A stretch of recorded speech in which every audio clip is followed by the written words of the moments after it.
সকলে কেমন আছো? আশা করি সবাই ভালো আছো, আমিও ভালো আছি। তোমাদের সকলের ভালোবাসায় চলে আসলাম রোজকার মতো দুপুরের রান্নায়। তো আজকে রান্না করব চিংড়ি মাছ দিয়ে লাউ ঘন্ট। তো লাউটা মা কেটে দিয়ে ছিল আর ভালো করে ধুয়ে আমি ঝুড়িতে রেখে দিয়েছি।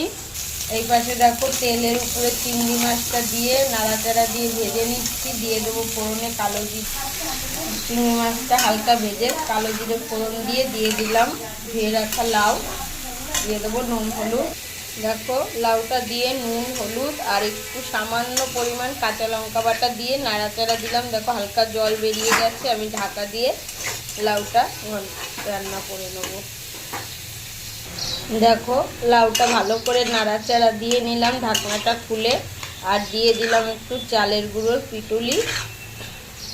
অনেকে দেয় আবার অনেকে দেয় না, আমরা একটু দিই। এবার দিয়ে দেবো চিনি পরিমাণ মতো, সামান্য পরিমাণ। আর লাউয়ে বেশি জাল লাগে না, তাহলে কিন্তু লাউটা টক হয়ে যায়, তাই আমি মিষ্টি চিনি দিয়ে ভালো করে নাড়াচাড়া দিয়ে নামিয়ে নেব।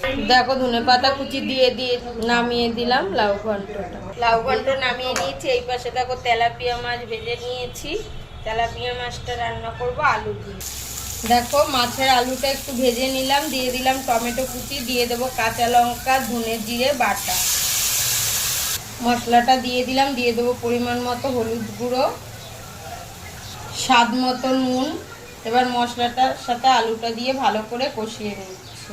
দেখো মশলাটা কষিয়ে নিয়ে ঝোলের জন্য দিয়ে দিলাম পরিমাণ মতো জল। এবার ভেজে রাখা মাছগুলো দিয়ে ঢাকা দিয়ে দেবো। দেখো ঝোলটা ভালোভাবে ফুটে উঠেছে, আমি আবারও ঢাকা দিয়ে গ্যাসের আগুনটা মিডিয়াম করে মাছের ঝোলটা রান্না করে নিচ্ছি। বন্ধুরা মাছের ঝোল আমার হয়ে গেছে, আলুগুলোও ভালো মতো সিদ্ধ হয়ে গেছে, আর ঝোলটা দেখো মাখা মাখা হয়ে এসছে, খুব বেশি ঝোল নেই। তো এই সময় আমি ধনেপাতা কুচি ছড়িয়ে দিয়ে নামিয়ে নিচ্ছি। মাছের ঝোলটা নামিয়ে নিয়েছি। এবার রান্না করব সোয়াবিন। সোয়াবিনটা আমি এখানে ভিজিয়ে রেখেছি। সোয়াবিনের জন্য আলুটা সিদ্ধ করে রেখেছি। এবার এখানে মশলা আদা জিরে ধনে কাঁচা লঙ্কা বাটা দিয়ে দেবো। তো পরিমাণ মতো সর্ষের তেল দিয়ে জিরে তেজপাতা ফোড়ন দিয়ে দিয়েছি টমেটো কুচি। এবার দিয়ে দেবো মশলা। তো দেখো মশলাটা দিয়ে দিলাম স্বাদ মতো নুন, পরিমাণ মতো হলুদ। একটু মশলাটা নাড়াচাড়া দিয়ে কষিয়ে নেব। আর আলুটা ভাজিনি, কারণ আলুটা আগে থেকে আমি ইন্ডাকশানে একটু সিদ্ধ করে রেখেছি ধুয়ে। তো এই মশলাটা কষিয়ে নেব ভালো করে।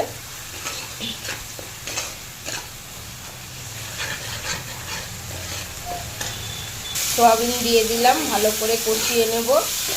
আর একটু কষিয়ে নিয়ে তারপরে আলুটা দিচ্ছি। এখানে দেখো অল্প পরিমাণ কুমড়ো কেটে ধুয়ে রেখেছি ঝুড়িতে, কুমড়োটাও দেবো সোয়াবিনের মধ্যে। আজকে আলু কুমড়ো সোয়াবিন দিয়ে কিন্তু তরকারিটা রান্না করব। তো দেখো মশলাটা কষিয়ে আলুটা দিয়ে ভালো করে নেড়েচেড়ে আমি ঝোলের জন্য পরিমাণ মতো জল দিয়ে দিলাম, আর ধুয়ে রাখা কুমড়োগুলো দিয়ে দিলাম। কারণ কি আমার আলুটা তো আগে থেকে সিদ্ধ করা, তো বেশি জালের দরকার হবে না। তো আমি এবার ঢাকা দিয়ে রান্নাটা করে নেব। দেখো সোয়াবিন আলু কুমড়োর তরকারিটা হয়ে এসছে। এই সময় দিয়ে দিলাম একটু পরিমাণ মতো চিনি, আর দিয়ে দেবো ধনেপাতা কুচি। দেখো সব কিছুই ভালোভাবে সিদ্ধ হয়ে গেছে, আর রান্নাটা প্রায় হয়েই এসছে। তাই আমি দিয়ে দিলাম চিনি আর দিয়ে দিচ্ছি ধনেপাতা কুচি। এবার নাড়াচাড়া দিয়ে নামিয়ে নেব। দেখো বন্ধুরা দুপুরের রান্না কমপ্লিট। এই যে সোয়াবিন আলু কুমড়ো দিয়ে একটা নিরামিষ সবজি, কেননা রাতে আমরা রুটি খাই, তো সবজিটা একবারে করে রাখলাম। আর এই যে চিংড়ি মাছ দিয়ে লাউ ঘন্ট, এই যে দেখো একদম মাখা মাখা করে। আর এই যে তেলাপিয়া মাছ আলু দিয়ে ঝোল। এই ছিল আজ দুপুরের রেসিপি। বন্ধুরা কেমন হয়েছে অবশ্যই জানিও। তো চলো আজকের মতো ভিডিওটা এখানে শেষ করব। সবাই খুব ভালো থেকো, সুস্থ থেকো।